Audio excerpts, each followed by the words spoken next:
I want to show you something really cool about the Fate of Ophelia. I've got my friend Greg here. He is a Shakespearean dramaturg, actor, and does at least 4 Shakespearean shows a year and has for like 30 something years. He's amazing, and I just had like a 2-hour conversation with him about the Fate of Ophelia, and he's blown my mind. So I'm going to share a couple things notes. So if you could just go through the lyrics and point out some Shakespeare references that maybe you didn't notice were Shakespeare. Obviously Ophelia is. What else we got here? What is the Fate of Ophelia? What is it? Well, she drowns. I think we all know that. She drowns. Does she drown accidentally or does she drown intentionally?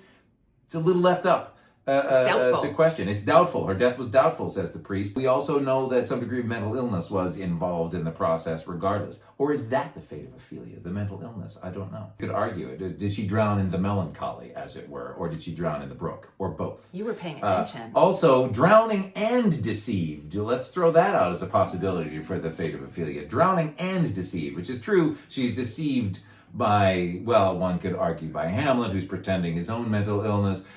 She's deceived by her father and the king, who use her as a pawn. Deceived by her own mind's, distraction, as they call it back then. Who could say? All right. Anyway, there we go. The Fate of Ophelia. Dug me out of my grave. That actually happens. I feel like you can just look that up in the scene where they put her body after she dies in the grave, and then her brother is like, you hold off the earth a while. And so before they throw the earth on her body, he leaps in to embrace her one last time. Then there's a whole big fight about it, like a fist fight about it.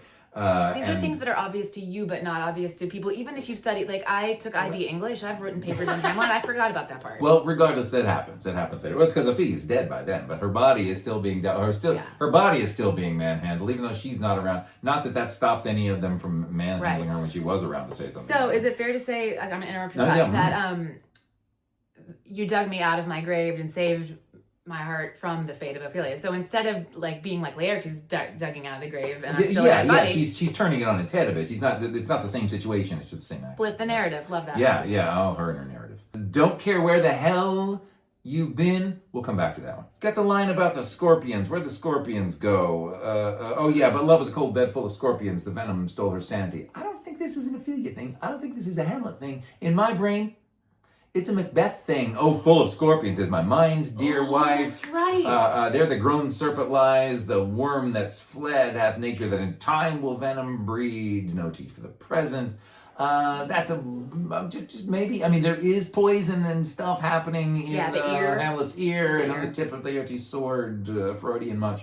But there is distinctly, a stronger scorpion vibe in Macbeth. But just, hear me out. It's very Shakespearean to bring up Still scorpions. very Shakespeare to bring up another play. Good imagery. Regardless. Purgatory. If you never come from it, I might have lingered in purgatory. What happens if you're a ye olde Catholic and you have unalived yourself, or your death was doubtful, as again the priest says? You don't go to heaven, but you don't quite go to hell. You go to purgatory, the in-between place. Just bringing up purgatory because that was me mentioning hell earlier. And was hell just casual, or is hell a pointed reference to hell because we're going to bring up purgatory? Oh, right. That's all I'm saying. Yeah, Ophelia, that would have been Ophelia's fate as well in a more long-term Catholic spiritual sense, if that's your deal. Also, there's an interesting line right after that about you wrap around me like a chain, a crown of vine, pulling me into the fire. Now, in fairness, a branch breaks, according to the queen anyway. A branch breaks and she falls in the brook. But not the fire. Not the fire, but she falls into that. And when you would think of Ophelia, you think pulling me into the water. Yeah. But too much of water hast thou. Yeah, right. But that's Laertes says it after, because he's saying, I'm not going to cry because you've had enough water. Too much of water. Right. It's a good line. But it's good writing. It's good writing. I hear he's good. But pulling me into the fire, little switcheroo. But that little switcheroo is in keeping with something that Ophelia does, which is when she's in her mental state and singing snatches of old songs. One of them she sings is, white his shroud as the mountain snow, larded with sweet flowers, which bewept to the grave did not go with true love showers.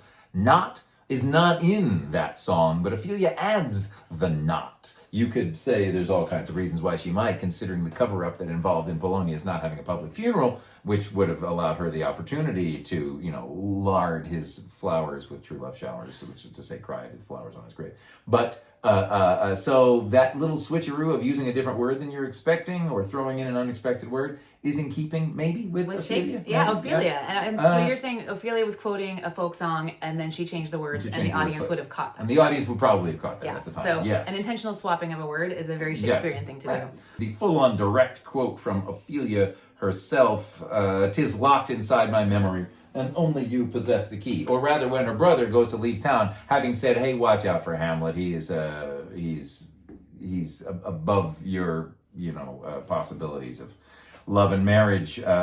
He says, "Farewell, Ophelia, and remember well what I have said to you." She says, "'Tis in my memory locked, and you yourself shall keep the key of it." Will I keep my mouth shut about the fact that she says this to her brother, which is a very different situation? I will. I did not mention that. Flip the narrative. I'm sure the Swap narrative. it. Always the narrative. I think that's all of the really direct that happens, except I already said drowning and deceived, which comes after that. Which is great. But, thank you. Yeah, so there Amazing. we are. Gregory Maupin, I'm going to drop some links below of all the cool stuff that he does because you want to follow him. He's awesome. Do you?